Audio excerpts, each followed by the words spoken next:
ਵਾਹਿਗੁਰੂ ਜੀ ਕਾ ਖਾਲਸਾ ਵਾਹਿਗੁਰੂ ਜੀ ਕੀ ਫਤਿਹ। ਮੈਂ ਤੁਹਾਡੀ ਹੋਸਟ ਨੀਲਮ ਕੌਰ ਤੇ ਮੈਂ ਟੀਵੀ 84 ਦੇ ਸਾਰੇ ਦਰਸ਼ਕਾਂ ਦਾ ਨਿੱਘਾ ਸਵਾਗਤ ਕਰਦੀ ਹਾਂ ਪ੍ਰੋਗਰਾਮ ਸੱਚੋ ਸੱਚ ਵਿੱਚ। ਰੋਜ਼ਾਨਾ ਦੀ ਤਰ੍ਹਾਂ ਤੁਹਾਡੇ ਤੇ ਸਾਡੇ ਹਰਮਨ ਪਿਆਰੇ ਡਾਕਟਰ ਅਮਨਜੀਤ ਸਿੰਘ ਮੇਰੇ ਨਾਲ ਬੈਠੇ ਹੋਏ ਨੇ। ਆਓ ਨਾਲ ਮਿਲ ਕੇ ਪ੍ਰੋਗਰਾਮ ਸ਼ੁਰੂ ਕਰਦੇ ਹਾਂ ਜੀ। ਡਾਕਟਰ ਸਾਹਿਬ, ਅੱਜ 13 ਜਨਵਰੀ 2014 30 ਪੋ ਨਾਨਕਸ਼ਾਹੀ ਸੰਮਤ 545 ਦਾ ਦਿਨ ਹੈ ਤੇ ਸਭ ਤੋਂ ਪਹਿਲਾਂ ਤੁਸੀਂ ਸਾਡੇ ਦਰਸ਼ਕਾਂ ਨੂੰ ਦੱਸੋ ਕਿ ਤੁਹਾਡਾ ਵੀਕਐਂਡ ਕਿਸ ਤਰ੍ਹਾਂ ਗੁਜ਼ਰਿਆ ਤੇ ਨਾਲ ਹੀ ਉਸਦੇ ਦੱਸੋ ਕਿ ਅੱਜ ਦਾ ਕੋਈ ਐਨੀ ਅਹਿਮ ਮੁੱਦਾ। ਵੀਕਐਂਡ ਮੈਂ ਵਾਸ਼ਿੰਗਟਨ ਡੀਸੀ ਸੀ। ਇਸ ਹਫਤੇ ਦੋ ਮੁੱਖ ਪ੍ਰੋਗਰਾਮ, ਇੱਕ ਪ੍ਰੋਗਰਾਮ ਸੀ ਇੱਕ ਉੱਥੇ ਜਾ ਕੇ ਟ੍ਰੈਜਿਕ ਇਵੈਂਟ ਦਾ ਪਤਾ ਲੱਗਾ ਜੀ। 10ਵੇਂ ਪਾਤਸ਼ਾਹ ਦਾ ਪ੍ਰਕਾਸ਼ ਪੁਰਬ ਜਿਹੜਾ ਕਿ ਮੂਲ ਨਾਨਕਸ਼ਾਹੀ ਕੈਲੰਡਰ ਮੁਤਾਬਕ 5 ਜਨਵਰੀ ਨੂੰ ਹੈ ਜੀ, ਡਿਸਾਈਡ ਕੀਤਾ ਹੋਇਆ। ਗੁਰਦੁਆਰਾ ਸਿੰਘ ਸਭਾ ਬ੍ਰੈਡਿਕ ਰੋਡ ਦੇ ਉੱਤੇ ਵਰਜੀਨੀਆ ਦੇ ਪ੍ਰਮੁੱਖ ਗੁਰਦੁਆਰਾ ਸਾਹਿਬਾਨ ਚੋਂ ਹੈ ਜੀ, ਔਰ ਉਹਨਾਂ ਨੇ ਇਸ ਐਤਵਾਰ ਜਿਹੜਾ ਕਿ ਕੱਲ੍ਹ ਬੀਤੇ ਹੈ ਇਸ ਦਿਨ ਨੂੰ ਮਨਾਇਆ। ਸੋ ਉਹਨਾਂ ਦੇ ਵਿਸ਼ੇਸ਼ ਸੱਦੇ ਦੇ ਉੱਤੇ ਮੈਨੂੰ ਦੀਵਾਨ ਦੇ ਵਿੱਚ ਸੰਗਤ ਦੇ ਨਾਲ ਵਿਚਾਰ ਸਾਂਝੇ ਕਰਨ ਦਾ ਮੌਕਾ ਮਿਲਿਆ ਜੀ। ਔਰ ਮੈਂ ਸਮਝਦਾ ਕਿ ਬੇਸ਼ੱਕ ਕਈ ਵਾਰ ਅਸੀਂ ਆਪਣੇ ਕੌਮ ਵਿਚਲੇ ਜਿਹੜੇ ਕਮਜ਼ੋਰ ਪੱਖ ਨੇ ਉਹਨਾਂ ਦਾ ਜ਼ਿਕਰ ਕਰਦੇ ਜੀ, ਪਰ ਇਹ ਗੱਲ ਰਿਮਾਰਕੇਬਲ ਹੈ ਵੀ ਜਿੱਥੇ ਵੀ ਦੁਨੀਆ ਭਰ ਦੇ ਵਿੱਚ ਸਿੱਖ ਵਸਦੇ ਨੇ, ਗੁਰੂ ਸਾਹਿਬਾਨ ਨਾਲ ਸੰਬੰਧਿਤ ਦਿਨਾਂ ਨੂੰ ਜੀ ਬੜੇ ਸ਼ਰਧਾ, ਪ੍ਰੇਮ, ਉਤਸ਼ਾਹ ਦੇ ਨਾਲ ਔਰ ਬੜੀ ਵੱਡੀ ਗਿਣਤੀ ਦੇ ਵਿੱਚ ਸਿੱਖ ਸੰਗਤਾਂ ਹਰ ਥਾਂ ਸ਼ਮੂਲੀਅਤ ਕਰਦੀਆਂ ਨੇ ਪ੍ਰੋਗਰਾਮਾਂ 'ਚ। ਇਸੇ ਤਰ੍ਹਾਂ ਹੀ ਕਾਫੀ ਵੱਡਾ ਇਕੱਠ ਸੀ।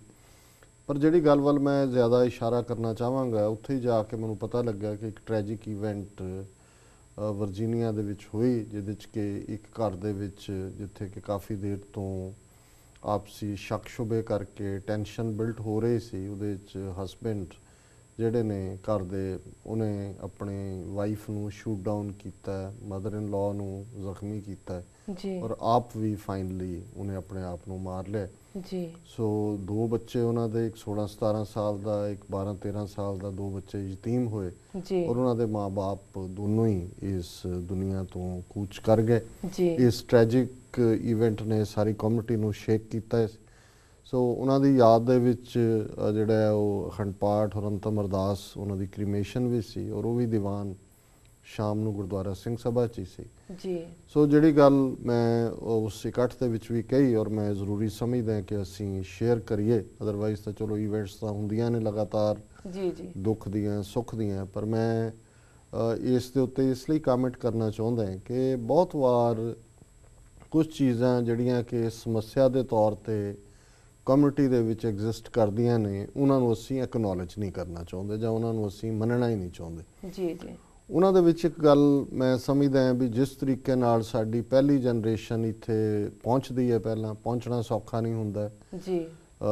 ਪੈਸੇ ਦੇ ਕੇ ਏਜੰਟਾਂ ਨੂੰ ਕੋਈ ਦੁਬਈ ਤੱਕ ਪਹੁੰਚਿਆ, ਉੱਥੋਂ ਤੁਰਦੇ ਯੂਰਪ 'ਚ ਪਹੁੰਚਦੇ ਨੇ, ਫਿਰ ਮੈਕਸੀਕੋ ਤੱਕ ਆਏ ਜਾਂ ਸਾਊਥ ਅਮਰੀਕਾ 'ਚ ਆਏ, ਫਿਰ ਅਮਰੀਕਾ 'ਚ ਆਏ ਜੀ। ਇੱਕ ਲੰਬਾ ਸਫ਼ਰ, ਆਰਥਿਕ ਤੌਰ ਦੇ ਉੱਤੇ ਬਹੁਤ ਮੰਦਹਾਲੀ, ਪਿਛਲਿਆਂ ਦਾ ਜਿਹੜਾ ਸਾਰਾ ਖਰਚ ਕਰਵਾਇਆ ਹੁੰਦਾ, ਫਿਰ ਇੱਥੇ ਆ ਕੇ ਪੂਰੀ ਸਟਰਗਲ, ਦੋ ਜੌਬਾਂ, ਜਦੋਂ ਤੱਕ ਤੁਸੀਂ ਸੈਟਲ ਡਾਊਨ ਨਹੀਂ ਹੁੰਦੇ, ਇਮੀਗ੍ਰੇਸ਼ਨ ਨਹੀਂ ਹੁੰਦੀ, ਫਿਰ ਅਸੀਂ ਪਰਿਵਾਰ ਬੁਲਾਉਣ ਦਾ ਹੁੰਦਾ ਜੀ। ਜਦੋਂ ਤੱਕ ਪਰਿਵਾਰ ਆਉਂਦੇ ਨੇ, ਬੱਚੇ ਬੱਚੀਆਂ ਗਰੋ ਅਪ ਹੋ ਚੁੱਕੇ ਹੁੰਦੇ ਨੇ, ਕਈ ਵਾਰ ਉਹ ਸਕੂਲਾਂ 'ਚ ਐਡਜਸਟ ਨਹੀਂ ਹੁੰਦੇ, ਐਡਜਸਟ ਹੁੰਦੇ ਨੇ, ਪੜ੍ਹਾਈ 'ਚ ਪਿੱਛੇ ਹੁੰਦੇ ਨੇ, ਫਿਰ ਉਹਨਾਂ ਦੇ ਧਾਰਮਿਕ ਮਸਲੇ, ਜੇ ਸਿੱਖੀ ਸਰੂਪ 'ਚ ਨੇ ਬੱਚੇ ਅਤੇ ਉਹਨਾਂ ਨੂੰ ਸਕੂਲਾਂ 'ਚ ਫੇਸ ਹੁੰਦਾ ਮਾਹੌਲ, ਜੇ ਬੱਚੇ ਪ੍ਰੋਪਰ ਪੜ੍ਹਨ 'ਚ ਦਿਲਚਸਪੀ ਨਹੀਂ ਰੱਖਦੇ ਜਾਂ ਜਿਸ ਕਿਸਮ ਦੀ ਬੁਲਿੰਗ, ਫਿਰ ਡਰੱਗਸ।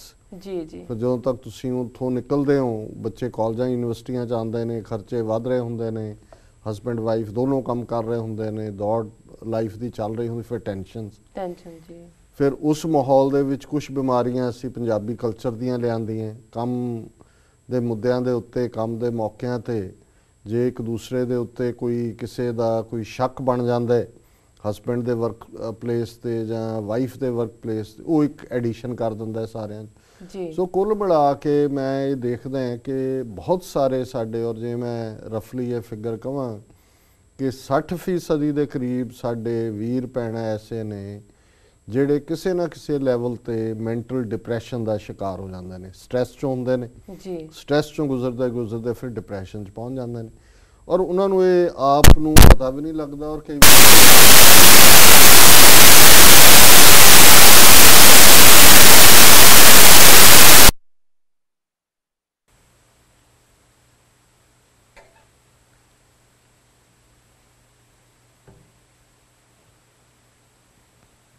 ਵੀਅਰਸ ਸਾਡੇ ਨਾਲ ਇਸ ਤਰ੍ਹਾਂ ਜੁੜੇ ਰਹੋ, ਮਿਲਦੇ ਹਾਂ ਛੋਟੇ ਬ੍ਰੇਕ ਤੋਂ ਬਾਅਦ।